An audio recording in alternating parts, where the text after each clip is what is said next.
Hello and welcome. In this short training, we'll cover how to filter and save search preferences in iMaint. The new Find ID feature gives users more flexibility when finding records and allows you to save your search criteria for faster access later. To begin, click the magnifying glass icon within your module, whether you're in Work Orders, Assets, or Scheduling. In the Find ID window, you'll now see a broader range of search fields to choose from, like status, date, or type. These fields vary by module and give you more flexibility than before. You can also use options like begins with, contains, or greater than. Once your filters are set, click Search to see your result. When you're done, click the Save icon.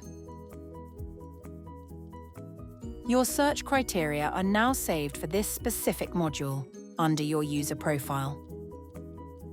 That means every time you return to this screen, your preferred filters are already in place. This applies to Assets, Scheduling, and anywhere you see the magnifying glass icon. This 4.5 iMaint update streamlines repetitive work and saves time. No need to rebuild the same search again and again.